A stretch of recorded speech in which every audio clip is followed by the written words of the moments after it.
Deux Chroniques, chapitre 18. Josaphat eut en abondance des richesses et de la gloire, et il s'allia par mariage avec Akab. Au bout de quelques années, il descendit auprès d'Akab à Samarie. Et Akab tua pour lui et pour le peuple qui était avec lui un grand nombre de brebis et de bœufs, et il le sollicita de monter à Ramoth en Galaad.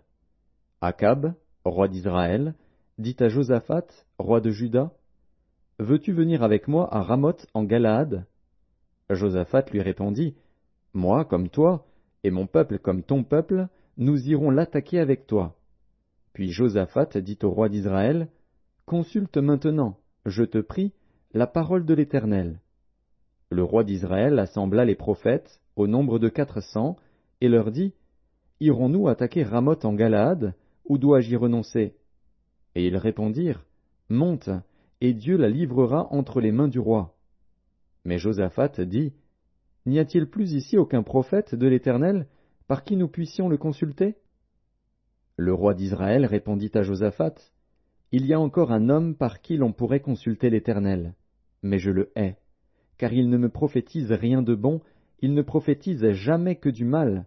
C'est Michée, fils de Jimla. » Et Josaphat dit, « Que le roi ne parle pas ainsi. » Alors le roi d'Israël appela un eunuque, et dit, « Fais venir tout de suite Michée, fils de Jimla. » Le roi d'Israël et Josaphat, roi de Juda, étaient assis chacun sur son trône, revêtus de leurs habits royaux.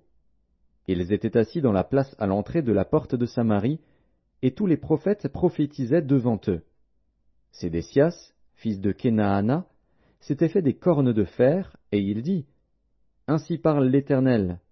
Avec ces cornes, tu frapperas les Syriens jusqu'à les détruire. » Et tous les prophètes prophétisèrent de même, en disant, « Monte à Ramoth en Galaad, tu auras du succès, et l'Éternel la livrera entre les mains du roi. » Le messager qui était allé appeler Michée lui parla ainsi, « Voici, les prophètes d'un commun accord prophétisent du bien au roi. Que ta parole soit donc comme la parole de chacun d'eux. Annonce du bien. » Michée répondit, « L'Éternel est vivant. J'annoncerai ce que dira mon Dieu. » Lorsqu'il fut arrivé auprès du roi, le roi lui dit, « Michée, irons-nous attaquer Ramoth en Galaad, ou dois-je y renoncer » Il répondit, « Montez, vous aurez du succès, et ils seront livrés entre vos mains. » Et le roi lui dit, « Combien de fois me faudra-t-il te faire jurer de ne me dire que la vérité au nom de l'Éternel » Michée répondit, « Je vois tout Israël dispersé sur les montagnes, comme des brebis qui n'ont point de berger. » Et l'Éternel dit, « Ces gens n'ont point de maître, que chacun retourne en paix dans sa maison. » Le roi d'Israël dit à Josaphat, « Ne te l'ai-je pas dit? Il ne prophétise sur moi rien de bon, il ne prophétise que du mal. » Et Michée dit, « Écoutez donc la parole de l'Éternel.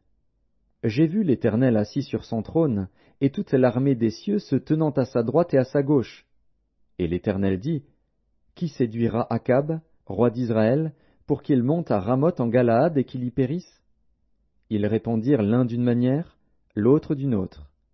Et un esprit vint se présenter devant l'Éternel, et dit, « Moi, je le séduirai. » L'Éternel lui dit, « Comment » ?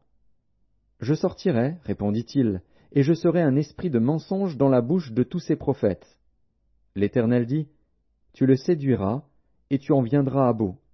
Sors, et fais ainsi. » Et maintenant, voici, l'Éternel a mis un esprit de mensonge dans la bouche de tes prophètes qui sont là, et l'Éternel a prononcé du mal contre toi.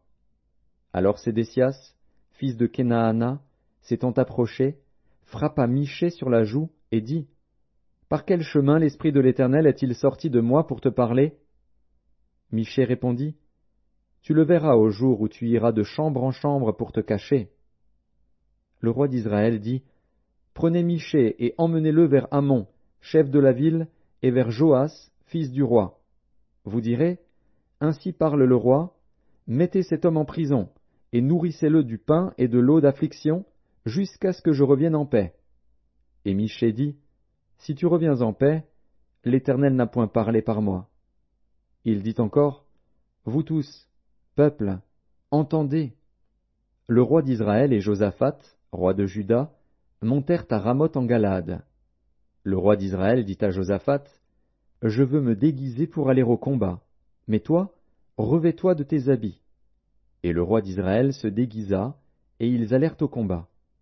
Le roi de Syrie avait donné cet ordre au chef de ses chars, « Vous n'attaquerez ni petit ni grand, mais vous attaquerez seulement le roi d'Israël. » Quand les chefs des chars aperçurent Josaphat, ils dirent, « C'est le roi d'Israël !»